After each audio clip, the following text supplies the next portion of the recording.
Coming up.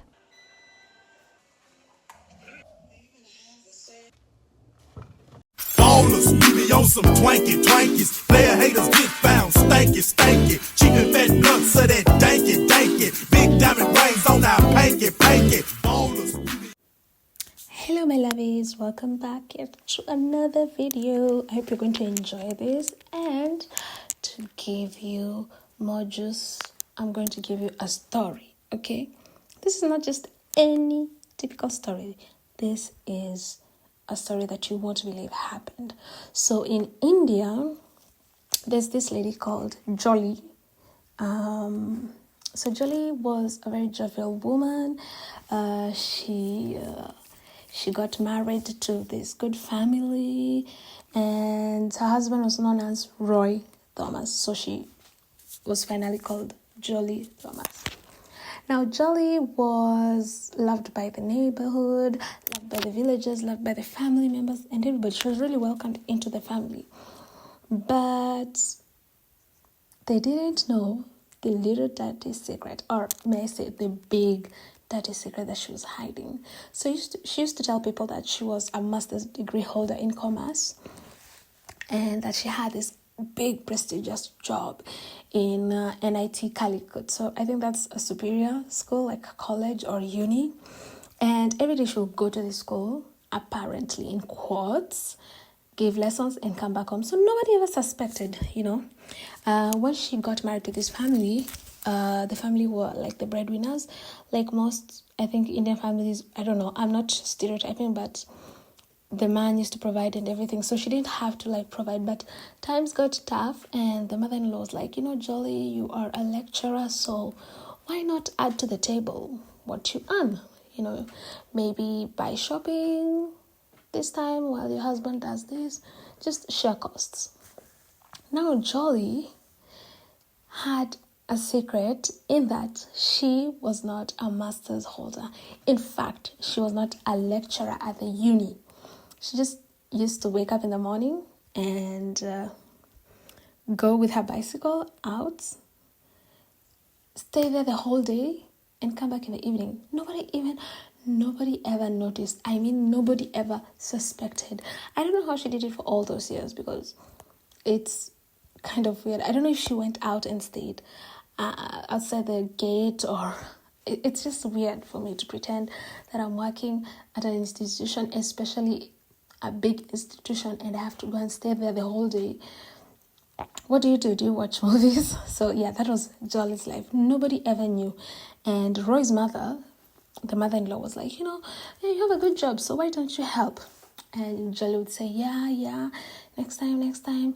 And the mother became suspicious because Jolly was not doing anything. And, they were living together like this whole big family. Most of the families, just like where I come from, sometimes you live with your in-laws, with the family members of your husband, especially parents.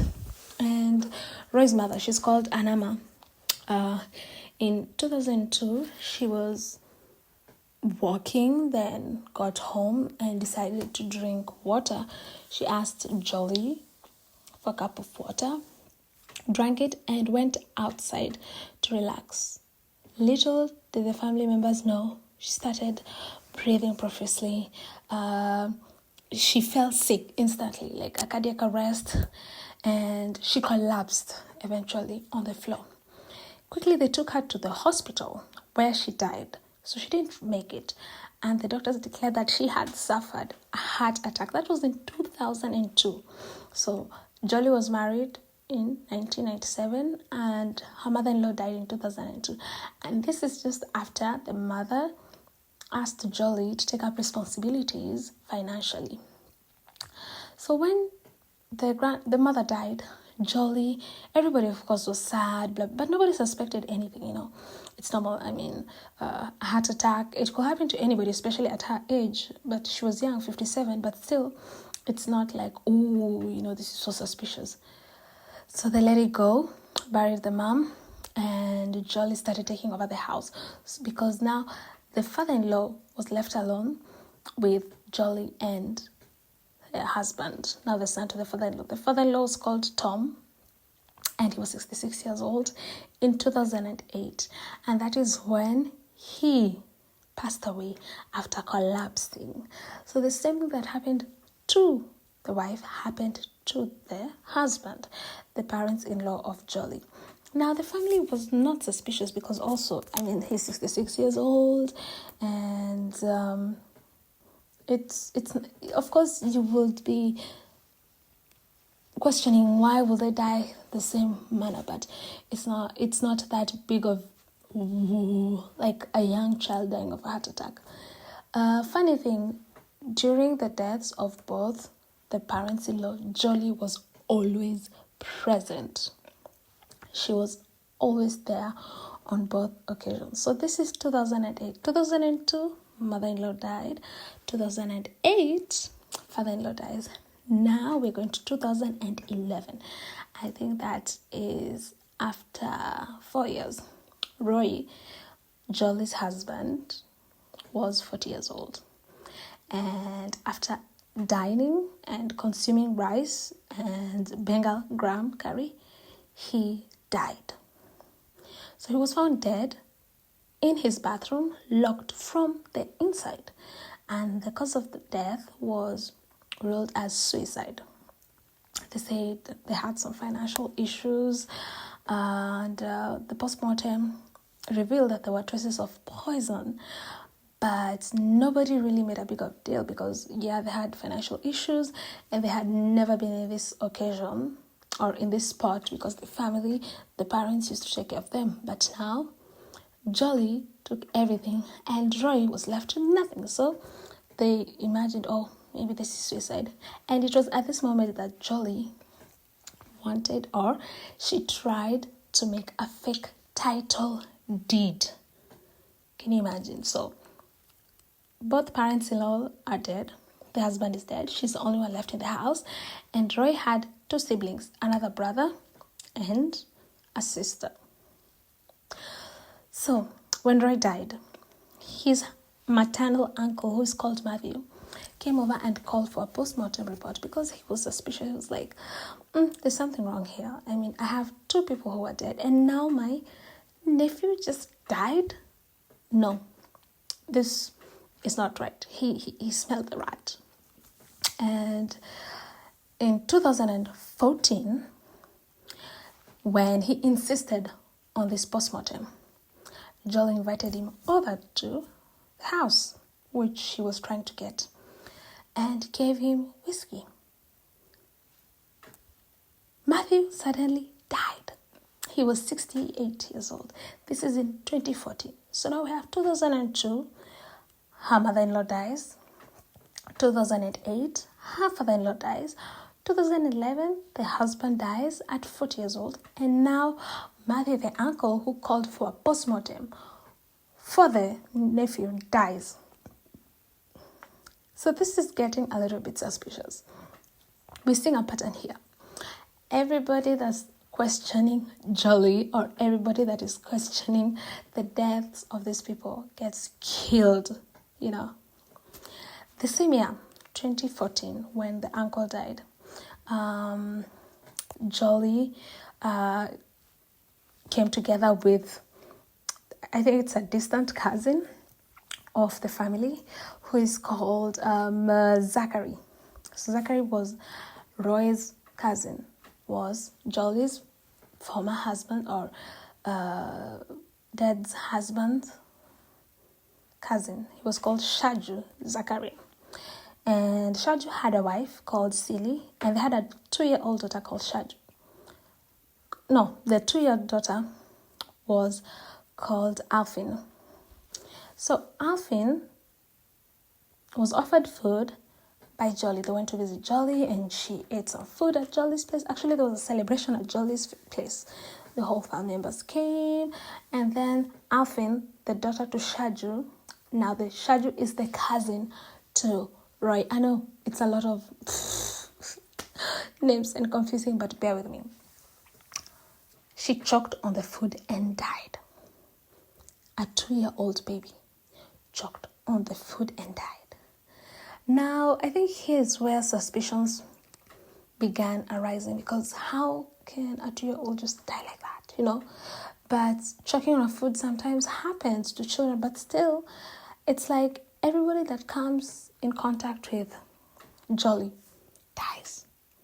So the same year, that is 2014, the same year, Matthew dies, the uncle to Roy, former husband of Jolly, and now the daughter to Roy's cousin, Shaju, dies, Alvin.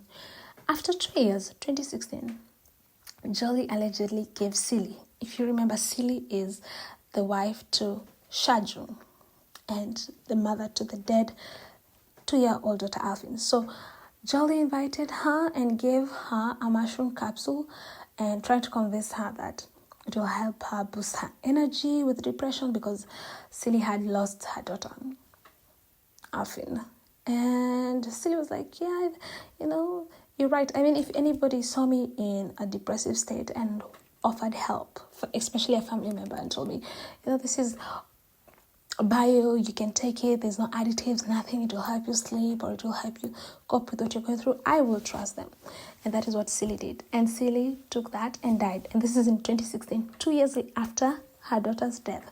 She took that and died on the spot. Now, the same year, Jolly got married to Shaju. So it looks like she killed the daughter and the mother to get married to the father, which to me it's really disgusting. So this lady is not just sweet, but she's evil, and she'll go through all the lengths to get what she wants. So in 2018, Roy's brother, who's called Rojo, sorry. So Roy has a brother and a sister. Roy's brother came down and filed a series of RTI applications. So he received a copy of the autopsy report of his brother's body.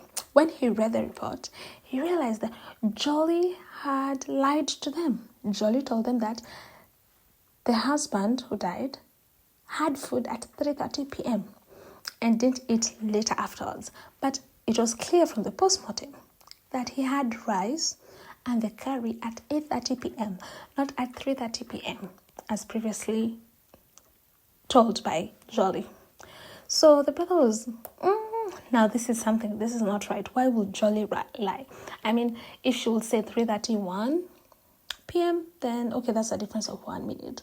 But 3:30 to 8:30, that's a whole huge difference. So the brother was like, no, something's not right here.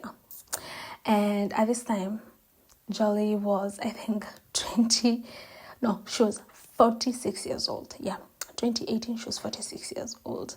So the brother and sister went and filed a complaint and accused Jolly of everything. They told the police everything, all their suspicions, and when the police went through their notes, they realized, there's definitely a pattern here. It's not normal that everybody who comes close to Jolly dies, or anybody who is against Jolly dies. And at this time, Jolly has 2 older sons. So the aunt calls the son and she tries to explain the things to the son. And the son also realized there's something wrong with mom, So in 2019, Jolly became the prime suspect in the murder of 6 members of the family she married to. That's Renji Thomas, Roy Thomas' sister, and Rojo. Now, the sister and the brother complained to the police about these 6 unnatural deaths, which led to the investigation of Jolly. So when she was arrested in October 2019, she confessed to using cyanide to kill the 6 people.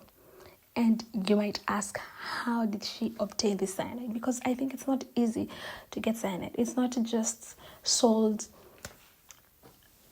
in the shops like lollipops, no. She had the help of a cousin also, who was called Matthew, and he was a cousin and her lover. So this lady is really disgusting. Like, she sleeps with almost everyone to get what she wants. She came from a humble background with no money, and she got married to a family that wasn't well off, we could say. and she wanted everything. So she started with the mother, and when she realized she could be the lady of the house and take over, she didn't stop. So it became like a disease. You can imagine from 2001 to 2018, 6 deaths, unnatural deaths. And for her to acquire that, she went sleeping with people. I mean, oh my God. And she was really respected. So nobody believed all this until they saw it from themselves. So right now she was already arrested. She's in prison. And when you see her, she is normal. I mean, you will not even suspect her. She was dressed like a normal person, like a normal mother. I think the sons have disowned her. She's all alone. And it just shows us how people can hide their true face. When I saw this story, actually it's on Netflix. I think it's called the Carrie whatever and cyanide, blah blah. If you just Google on Netflix Carrie cyanide, it's in parts, and it just captivated me because she never lost anything, and it came off from this big lie that she was a teacher at school and she had a master's degree, when in fact she had never studied for that, when in fact she never had a position. So when people called the school and they said, no, we don't know anybody called Jolly. So for all these years, she was going there and nobody knew. And if you're suspicious, she will do something. If she wanted a man, she will kill the wife or the child. I mean, it's just pathetic. So guys, I'm going to end it here because I need to go. In the next video, I'm also coming with another story. Hope you enjoyed it. And take care of yourself, guys. You never know who you invite in your family. You never know. Kisses. Mwah.